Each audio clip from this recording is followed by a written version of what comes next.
We're going through something absolutely historic. Technologies across the board are growing exponentially. It's a disruption that's going to completely redefine the way businesses compete. In the next decade, we're going to lose 40% of today's Fortune 500 companies. The exponential growth of computing is continuing. AI is nowhere near its full potential. Whether you like it or not, that the future cannot be stopped by anyone. Hi there, everybody. This is Marc Verbenkov, and welcome to the Future Tech and Foresight podcast. This is episode number 143, and a continuation from last week's episode, which discussed how the history of El Salvador had kind of led it to be one of the more potentially free and interesting countries in the world today, which is my perspective. So today's episode is going to focus on what that looks like. What exactly is happening in El Salvador to make it such an interesting country to pay attention to and potentially live in. So as I mentioned last week, I was down in El Salvador from, I think it was around February till the end of March for around 2 months or so, or February to the end of April. So around 2 months or so, I was there. I traveled to around 5 or 6 different cities, as well as a couple of beach towns and smaller pueblos, as they say down there. So I got a good sense of what is going on in the country, and I'm fortunate enough to speak reasonably good Spanish, so I was able to talk to a lot of locals and not just to a bunch of the gringos that are down there, or the expats. So why El Salvador? Why is this part of a technology-focused podcast? So the main connection point here is, of course, Bitcoin. So back in 2021, Bitcoin became legal tender in the country. This is part of a longer process of the president Bukele, Nayib Bukele, understanding Bitcoin and being involved in it, and understanding how it might be used to change or transform or benefit the country's economy. So yeah, it was made legal tender. It can be accepted across the country legally. Now, whether it's actually accepted by local businesses and locals in general, that's another story, which we'll get into a little bit. But yeah, there are numerous places around the country, and as a whole, generally, it should be able to be accepted as currency, not taxed as a capital gains or as some sort of investment, as it is in most Western countries. So I've talked about cryptocurrencies, Bitcoin, and blockchain numerous times on the podcast over the years. So this is the main kind of connection point to the podcast itself, and it leads into a lot of other really interesting things that we'll be getting into today. So one of the things, for those of you interested about the scale of adoption of Bitcoin in the country, it's of course higher than I would say any other country out there. I haven't visited many countries that accept Bitcoin. Of course, El Salvador is the only country in the world that has Bitcoin as legal tender, but there are many countries out there that have, whether they're small local grassroots initiatives or a number of different businesses across the country, or merchants across the country that accept Bitcoin.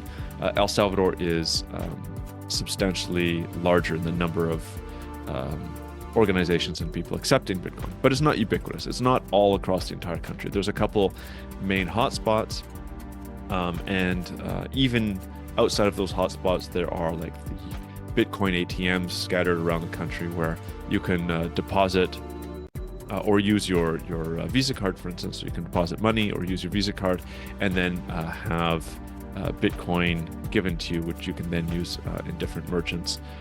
There are a number of apps on your phone that make this actually very simple.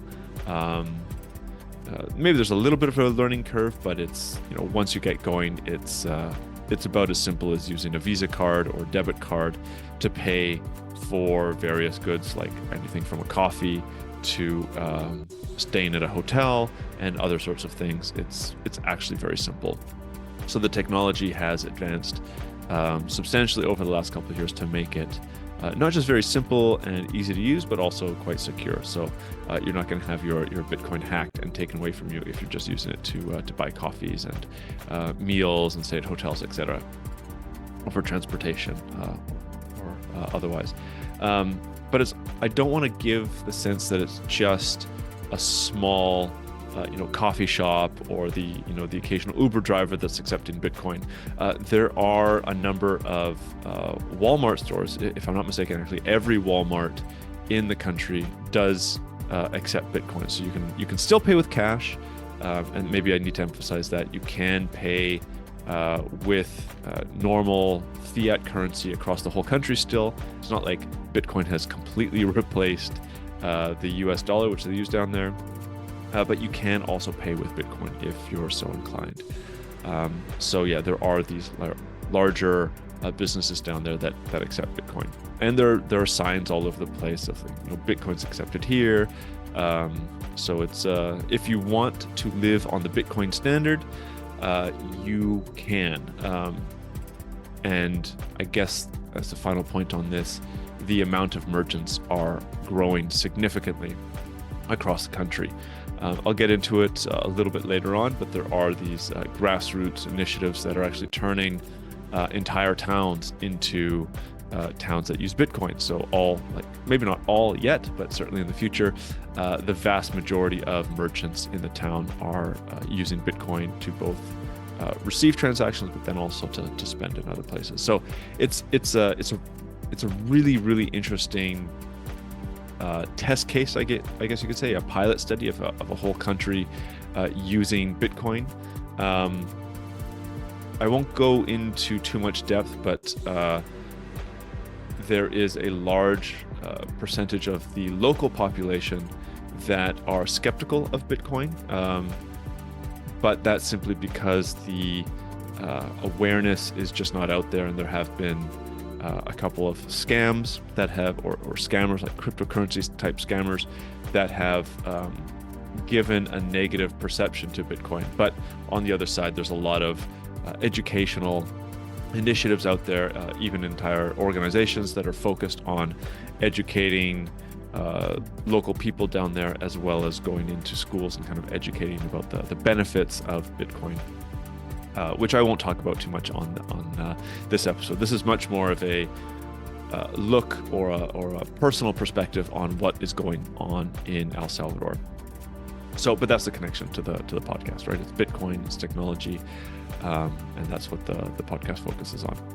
So I wanted to really start off after mentioning that about some of the really interesting kind of policy changes and implementations of those policies that are happening in the country. So again, in part one, a large focus was describing the historical situations from the Civil War to the gang violence and control of the country, to the crackdown and the eventual large, I guess you could say, flip to the state of security that the country is experiencing. And that was something that as I've traveled throughout most of Latin America throughout my life, I've seen pretty much every single country except for a couple in the south, like Argentina and Uruguay, for instance. Many of those countries have security issues, whether it's pickpocketing or muggings or the rest. I didn't experience any of that in El Salvador. Anywhere that I went, even laid out at night, it was very safe. And the locals mirror this. They're explaining how happy they are to see their cities and their country in general as a very safe, non-threatening place whatsoever. It's actually quite substantial. I don't want to reduce the impact and the importance of that. It is a very interesting place to be. Laid out at night in a Latin American city that used to be controlled by gangs, and there are now families kind of dancing and just enjoying the town squares, for instance. It's really lovely. So that's at a fundamental layer, which enables many of the things that I want to speak to today. So the very first section here is about the different kind of policies that have been put forward and are being implemented. Some of these things might not have been fully published publicly, but they were certainly rumors that were being talked about while I was down there. I met a number of local people and made some good friends who are in the know of what's coming out. So this is going to be a mix of things that are there, but also things that are coming out in the next couple of years. One of the main things that I think has been touched on globally, it's certainly out there in the public sphere, is the Bitcoin City. So this is going to be still not built yet, but this is in the plans of being a smart city in the southeast part of El Salvador, along the coast, that is going to be powered by geothermal energy. For those of you that don't know, there are numerous volcanoes in the country, and it actually makes it quite easy for geothermal energy to be built out in the country. And I think there's actually one geothermal power plant that actually provides around 20% of all the energy in El Salvador, and this is going to be, continued and scaled up over the next several years in the country. That's one of the plans. So Bitcoin City is this planned smart city as a kind of international hub for individuals that are interested in Bitcoin and cryptocurrencies, but also just living in one of these interesting smart cities. Like, for instance, I've talked about on the podcast a number of times, there's the city called The Line in Saudi Arabia that will be, I think it's $1 billion price tag city, if not more, if memory serves, which will have all the latest smart city technologies. Bitcoin City is planned to be something like this, but there's a couple of differences that make it attractive. So as I've mentioned, there's the geothermal energy, and then there's also the fact that citizenship might be granted to foreigners as an incentive to attract people down there, depending on how much of the Bitcoin bond that they purchase. And I'm not going to get into it, but this bond is how the country is going to be financing Bitcoin City. So the president has said that the country is going to be a tax haven, saying that we will, and this is maybe one of the most interesting and attractive aspects of the city, in that he says, we will have no income tax forever. No income tax, zero property tax, no procurement tax, zero city tax, and zero CO2 emissions. The only taxes that they will have in Bitcoin City is VAT, which half will be used to pay the municipality's bonds and the rest for the public infrastructure and maintenance of the city. So very interesting for, I guess, anybody who is interested in having a bit of a tax haven. And this kind of goes in line with a lot of the other things that I'll be mentioning today, is that El Salvador is starting the transformation to become a very attractive country for foreign investment and for foreigners that might not enjoy the higher tax rates that are being levied upon them in their Western countries, for instance. So Bitcoin City, I can do an entire podcast on that. Again, it's not built out yet. There's actually early works of road work being done to get to Bitcoin City. So if you land in El Salvador, one of the main highways that goes to some of the beach towns is being extended and widened right now. And all is part of this potential growth and development of Bitcoin City. But I don't want to focus on this too much. There's a lot of other things that I think are really interesting. So there are a number of things, as I mentioned, that are not 100% publicized yet, but these are things that, these were rumors that were discussed in the conversations that I had with both locals and expats that were down there. I think a really interesting one is bodily autonomy.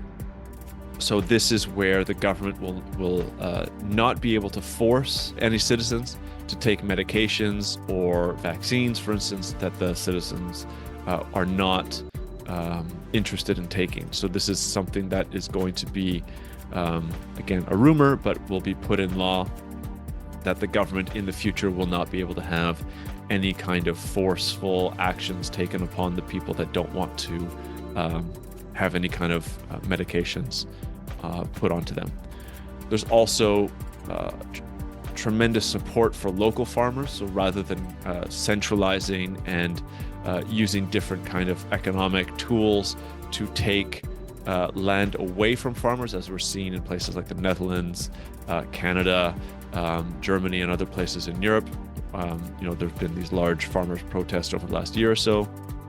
There's a push towards supporting local farmers that is in its early phases, but the government is very focused on doing this for the local farming industry.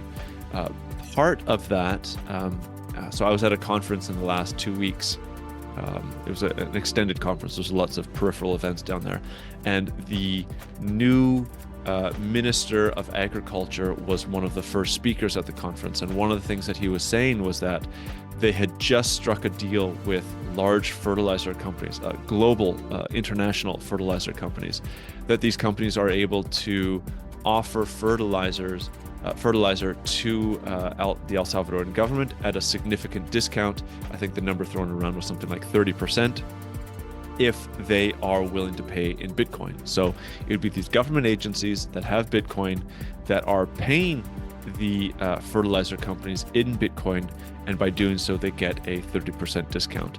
Now, for a country that doesn't have any substantial agriculture to speak of, there are these like local, I don't even want to call it agriculture, but the local farms that are producing, very small crops, fruit, and etc.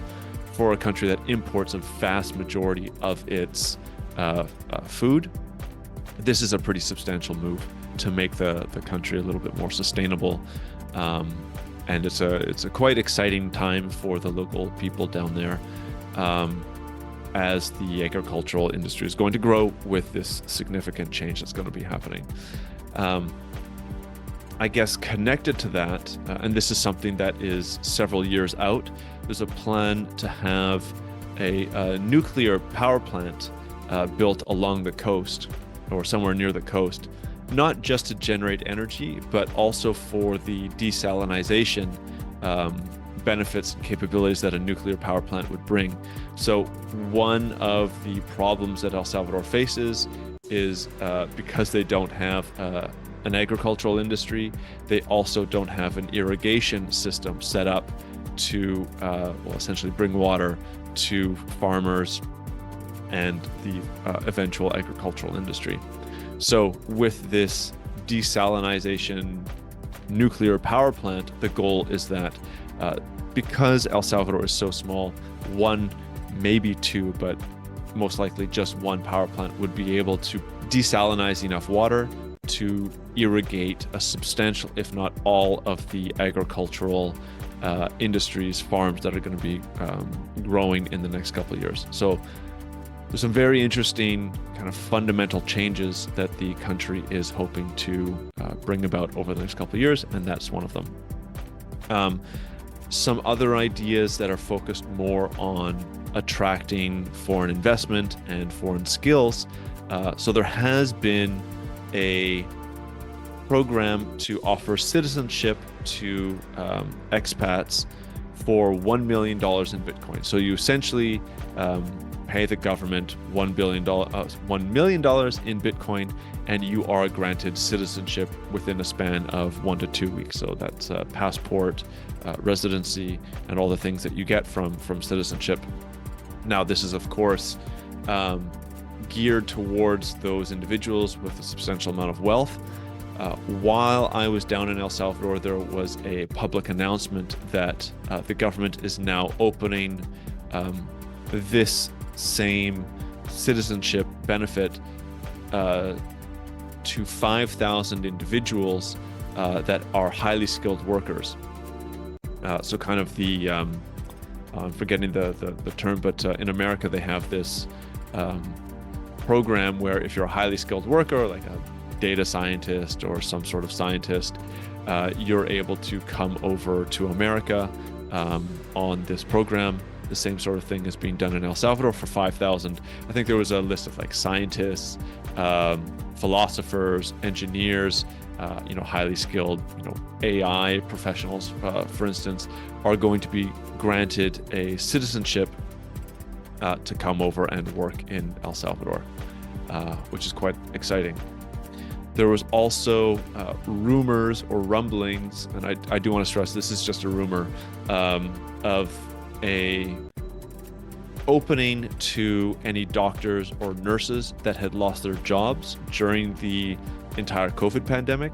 So whether they had refused to get vaccinated, or there were other kinds of issues where they had lost their jobs, there's going to be, again, it's a rumor, but there's going to be kind of an open invitation for any of these individuals to come down to El Salvador, and they will essentially be granted a job if they can kind of prove that this has happened to them and they still want to work in the medical industry. So this is going to kind of jumpstart, or the plan from what I heard is to kind of jumpstart the improvement to the entire medical infrastructure in El Salvador. But as of today, I think that is still a rumor, and we shall see what happens over the next couple of weeks and months if that actually happens. Another thing that I think is really interesting, so there's I mentioned before, there's something called a Bitcoin bond. And part of the bond's maturity, when it matures, is the plan to pay off all of the international debts with the bonds maturing. So there are debts that were taken on by El Salvador from the World Bank or the International Monetary Fund to help the government pay for various services during the Civil War and during the gang-controlled period or era. And the goal is that with this Bitcoin bond reaching maturity, all international debts would be paid off, essentially enabling financial freedom for El Salvador to do the various kinds of actions that they would think would be in their best benefit. So for any of those that are not familiar, and I'm certainly not an expert on this, but I've read enough books over my lifetime to know that the IMF or World Bank uses their financial instruments and tools to essentially through loans to different states and nations in order to put in place financial restrictions so that it benefits the international group of whether it's corporations or bankers or even the United States, essentially, especially in Latin America. It benefits these types of groups, and it doesn't benefit the local, the locals and the local government. There's a classic case in Bolivia that happened several decades ago where the water utilities were privatized, and it forced these corporations that owned the private utilities, the water utilities, to put large locks and tubes on and piping on the local utilities, so that a lot of people, like the local people, were actually unable to access water unless they were paying these large corporations. But as I said, as you can clearly hear, I'm not an expert on this, but this has certainly happened throughout the world and throughout Latin America. So this Bitcoin bond is geared towards paying off the IMF and World Bank so that none of these controls can influence the way that El Salvador is going to be doing its own businesses and its own kind of transformations over the next couple of years. I mentioned a little bit about road expansions, but that's certainly something that's happening across the country. So the transportation infrastructure is going to be increasing, improving over the next couple of years. And then I think one thing that's quite interesting for the global kind of remote working class of people, as well as remote business owners, which I certainly fall into the category of, there are current and actually recent tax incentives for business owners and remote workers. And this is essentially if you live in El Salvador, of residency, and have set up your business in El Salvador, and you provide services or goods, products to foreign individuals or foreign businesses, the income that you get from those foreign sources is essentially not taxed. So your tax burden could be as low as 0% if you live in El Salvador and provide services to, outside international businesses and consumers. And this is as part of a plan to attract more interest and skilled workers to El Salvador in order to have those kinds of skills and ideas and knowledge disseminated throughout the country, which I think is very interesting for anybody out there that is thinking about places to live and work that can offer a reduced tax burden, especially if you're a young startup trying to figure out how to offer value to your clients. There's also a number of interesting, I guess you could say, limitations currently that are in the process of being transformed. So if you want residency in a number of different countries, typically you'd have to spend 6 months in a country in order to qualify for that residency every single year. However, in El Salvador, it's a little bit longer. So there's a current, I believe it's 8 months. If you want to have residency and continue to have residency in El Salvador, you need to stay in the country for at least a minimum of 8 months, which kind of limits you if you're a remote worker and you want to travel, or if you're a business owner and you need to go and take care of your clients and do business in other countries. You're only allowed to be outside of the country for 4 months. But there are a number of discussions where this is going to be changed to kind of a more global standard of 6 months. So there are some interesting changes and a desire to support the expatriation of foreigners, especially skilled workers. I can't stress that enough. El Salvador and the government and the people don't just want any sorts of people coming to the country. They really want people that have skills and knowledge that can come and support the improvement of the country and the locals there themselves.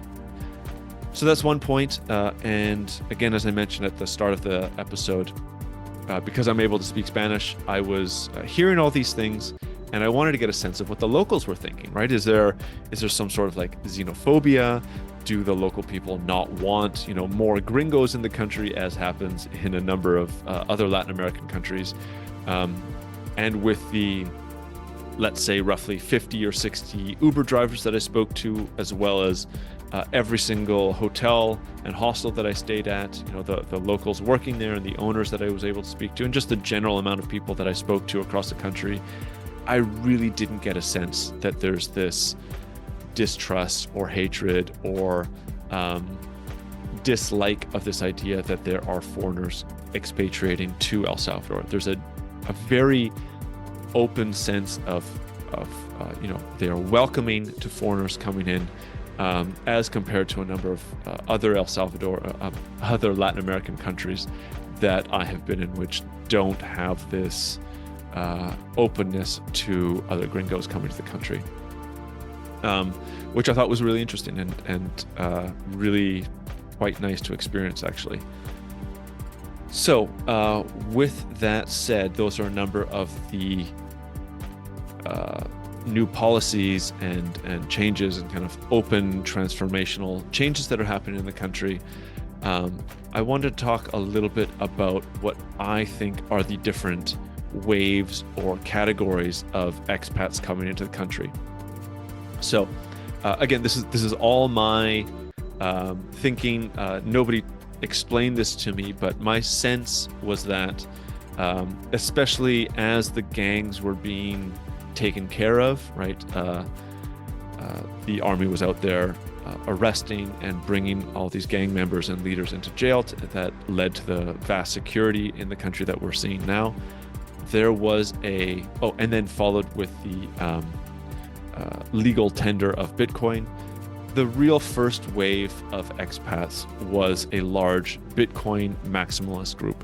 So these are people that truly believe Bitcoin is the only cryptocurrency and I think even calling it a cryptocurrency might get me canceled in the Bitcoin space. But there's certainly people that think that Bitcoin is a tremendous good for the world. And these people think that Bitcoin is going to solve a number of socioeconomic issues across the world if it is utilized as the perfect currency that they think it is.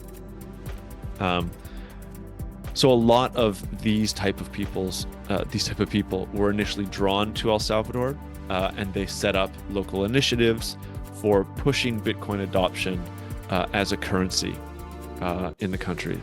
Notably, there are two places where this is happening more than other places. One is called El Zonte, and it is a beach or surf town. It's a small population, but there are numerous merchants and people in El Zonte that are accepting Bitcoin, and they call it a circular economy there, where if you really wanted to, you don't need to spend a single dollar for all of the things that all of us do here, buying food, sleeping, transportation, etc. It can all be done in Bitcoin.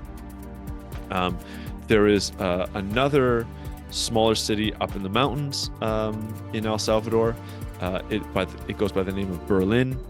And here I actually think they recently overtook El Zonte with the amount of merchants that can be or that are accepting Bitcoin. Now, it was initially started by a local couple, but there is a large contingent of these foreign Bitcoin maximalists and you could even say Bitcoin advocates that now live in Berlin that are pushing the adoption of Bitcoin as a currency, and also educating local merchants in Berlin. So, as I see it, that was the first wave of expats coming into El Salvador once things started to change.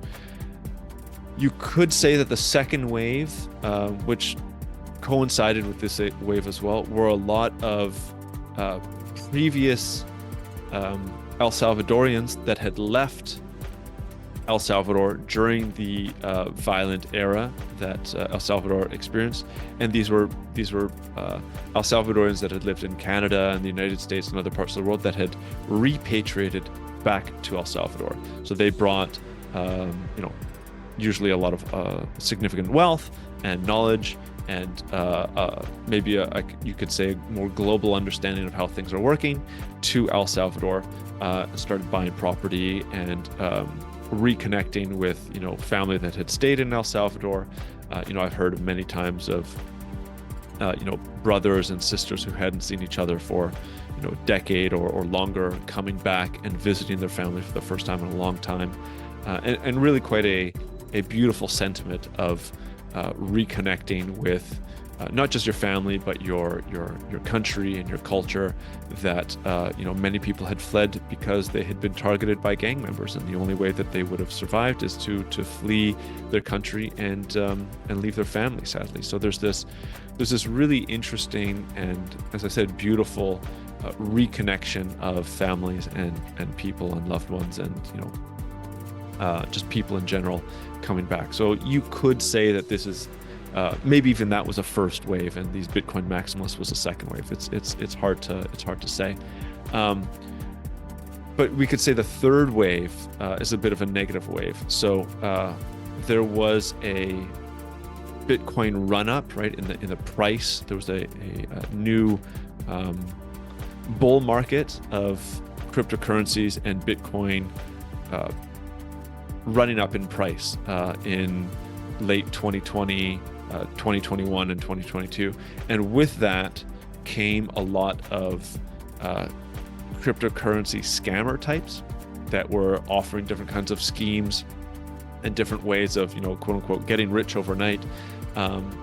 And from what I heard, a lot of them had come to El Salvador because the country had just made Bitcoin legal tender.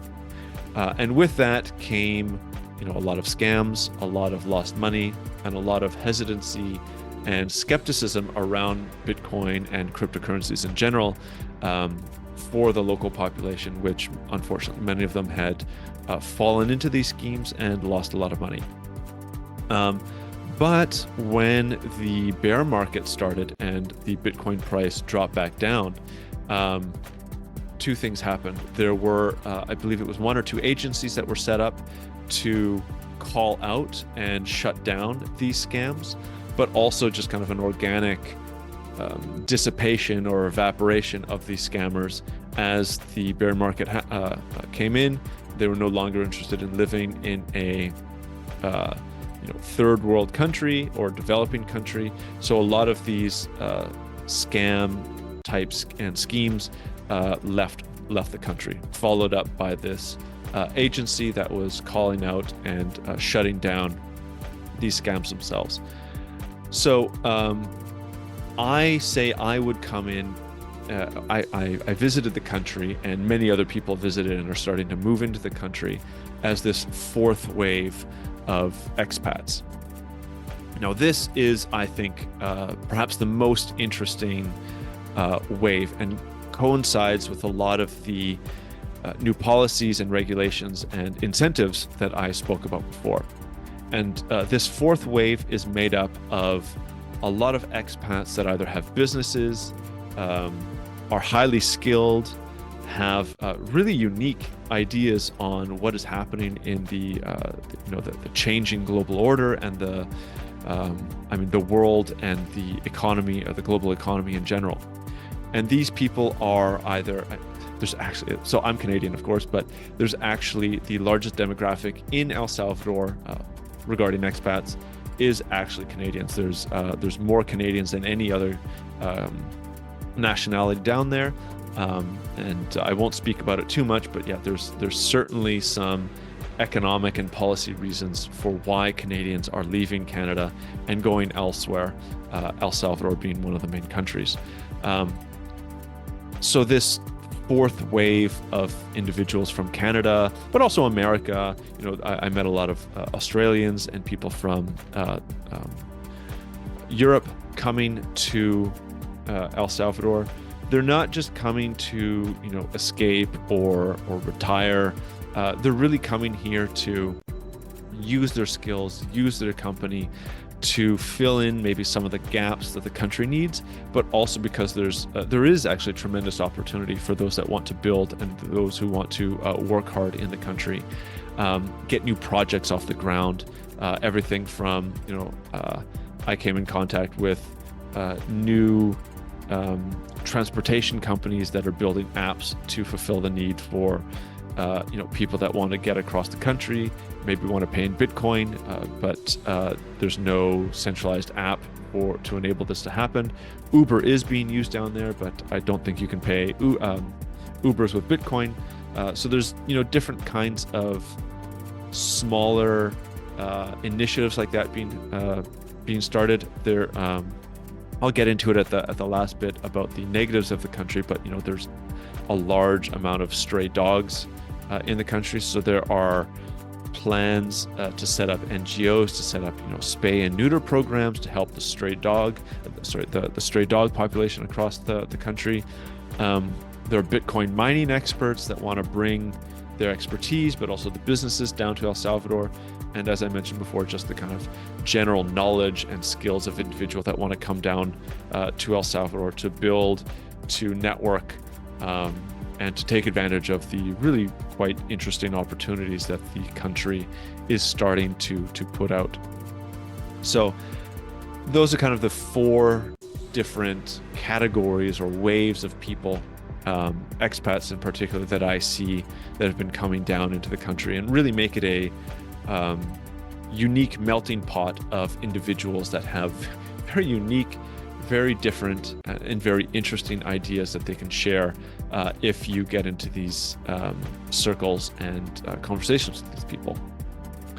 But that's the experts, the expats. What I want to speak now as kind of the second last thing is the local mentality of the people down there, right? It's one thing to talk to other Canadians and other Americans, but it's another thing to really get a sense of what the local population is thinking and experiencing. And again, I'm lucky enough to have been in many countries where I was able to practice Spanish. So I think I have a pretty decent understanding after being down there for a month and a half, almost 2 months, and speaking to as many local people as I possibly could, getting a good sense of what these people that have experienced some tremendously difficult times and what they're thinking about now.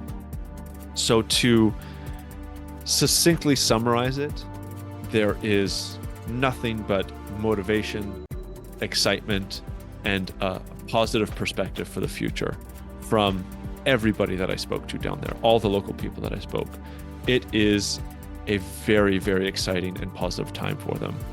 I mentioned it before, but this concept of safety and the ability to walk around streets without being harassed or even pickpocketed didn't exist down there, let alone more aggressive assaults or muggings. That certainly didn't exist.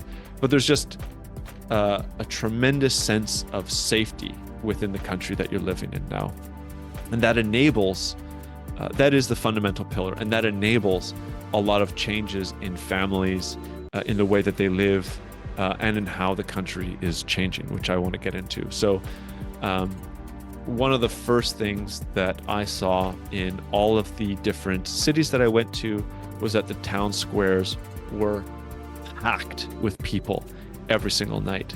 And it wasn't just, a bunch of, teenagers hanging around drinking and, smoking or anything.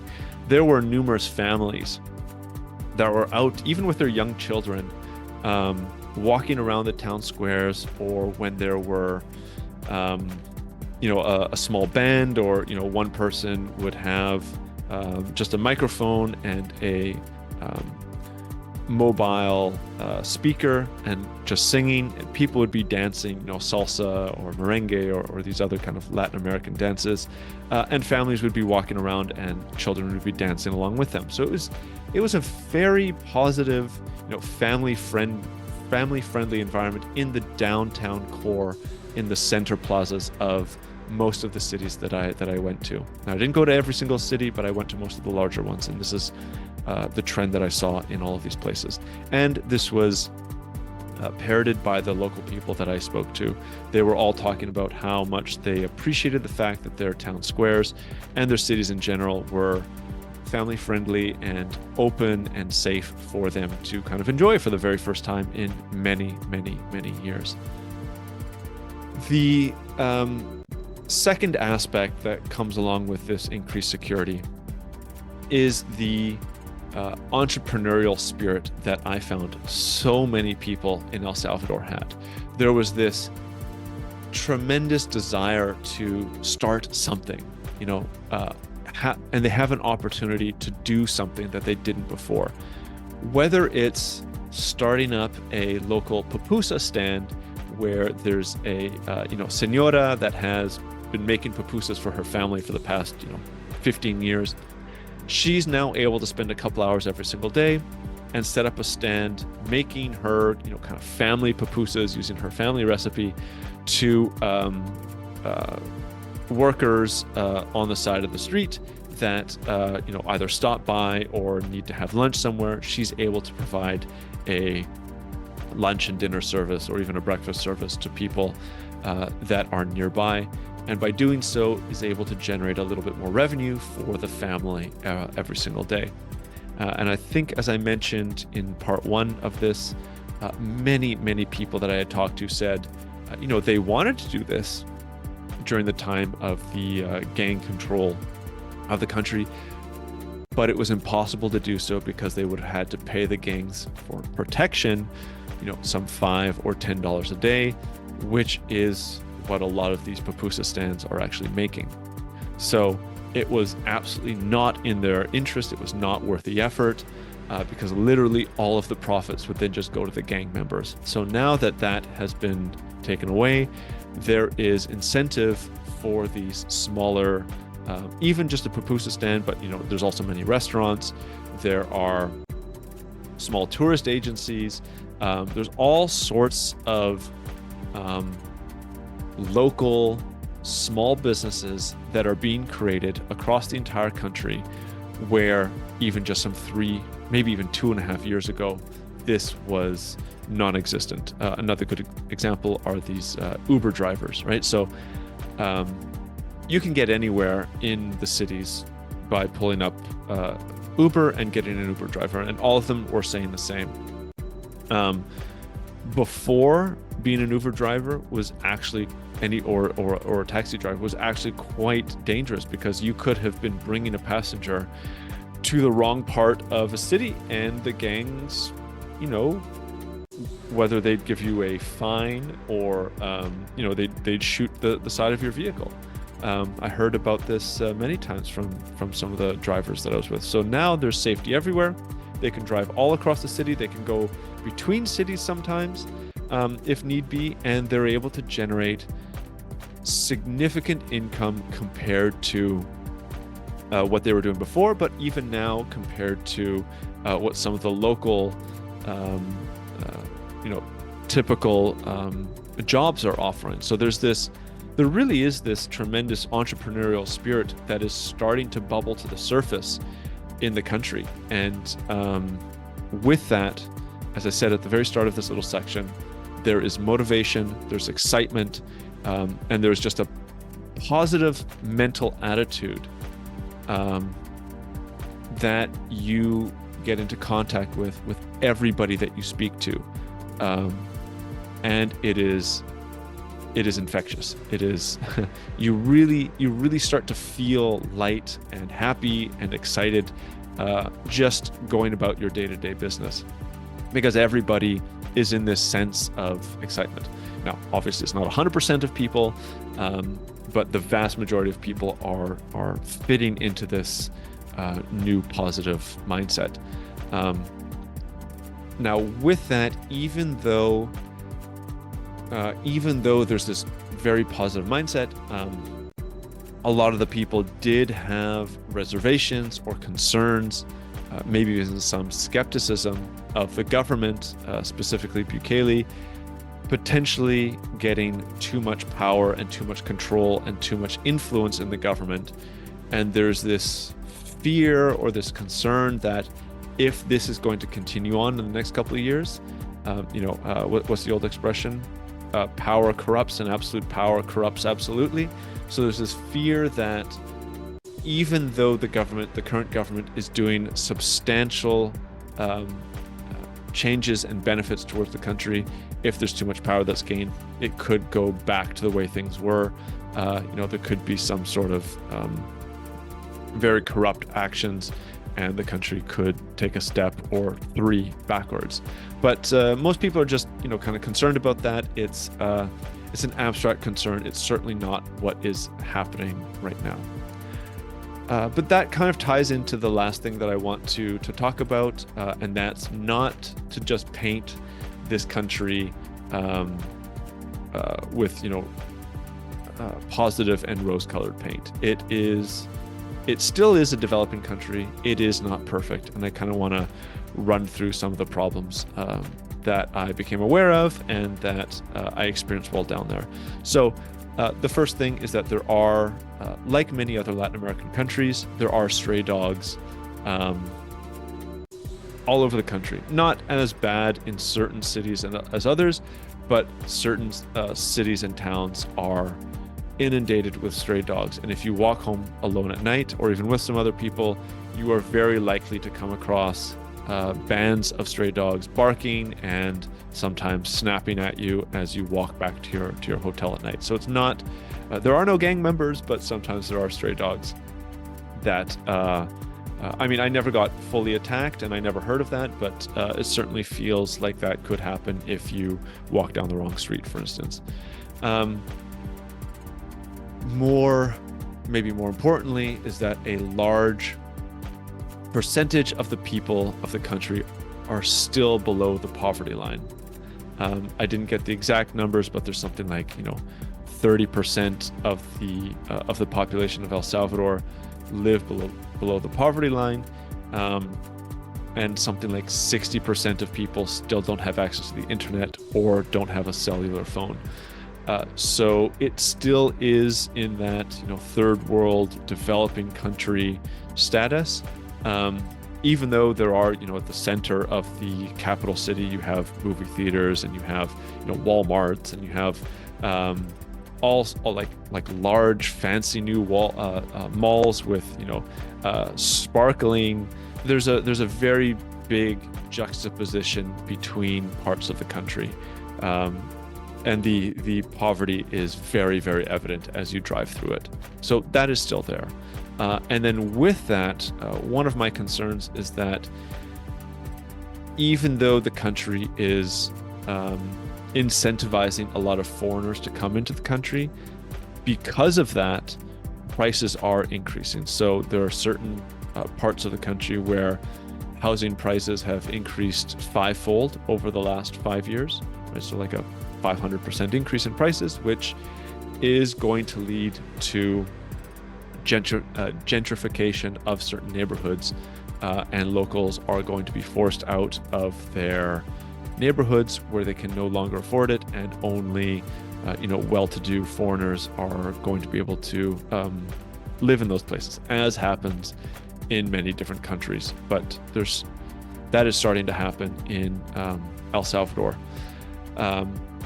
So yeah, of course, there might be a bit of a housing crisis. Here in Vancouver, I believe it's the second most expensive real estate part of the entire country, and most young people cannot afford to live in Vancouver because the housing prices are so expensive, and many of the houses are simply used as investment properties for foreign investors, essentially.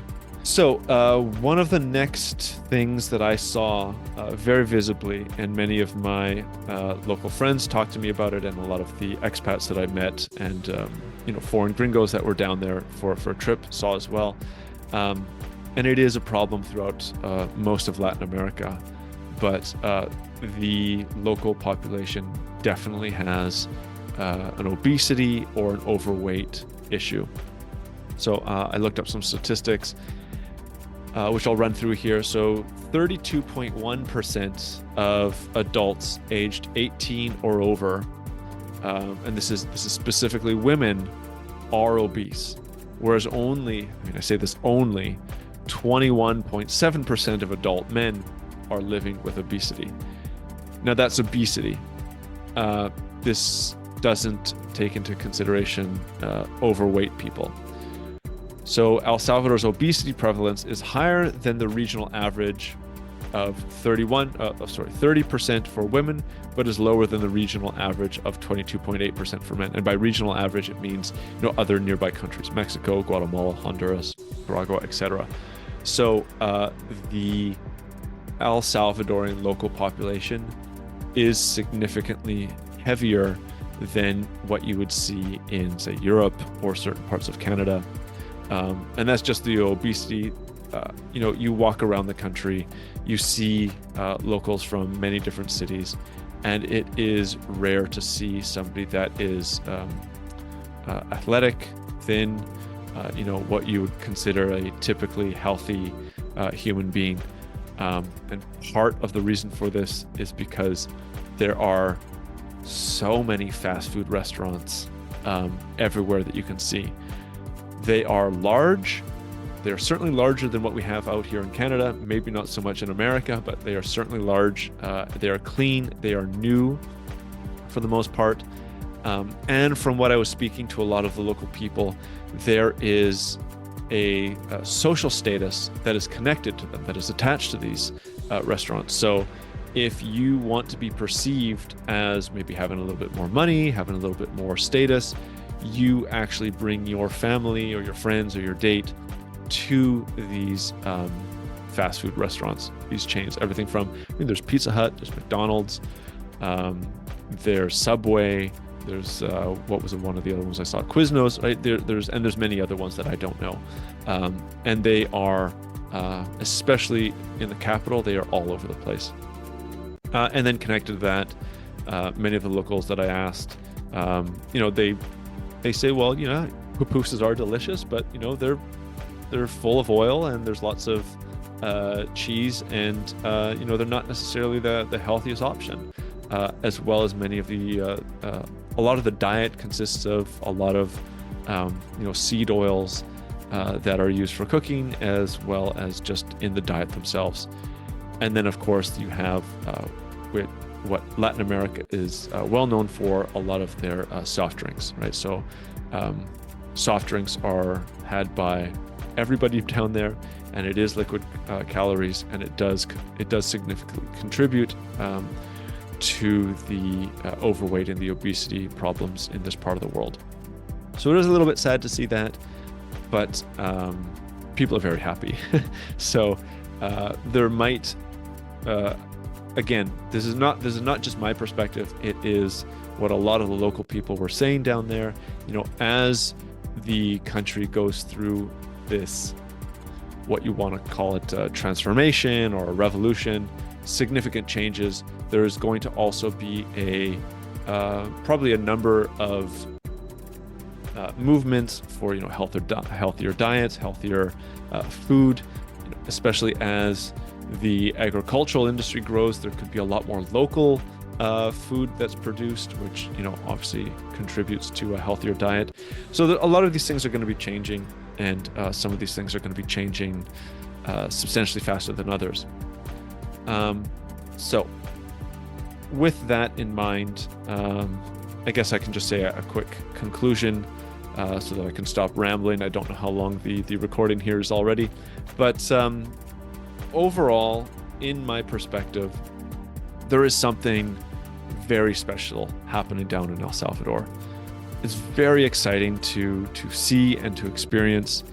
And as I said, whether you want to call it a revolution or some exciting transformation, for me anyways, it is unlike anything I have ever experienced, both at a local level, but also at the caliber and the type of people that it is attracting. And I am fortunate enough to have lived and traveled across many countries in the world.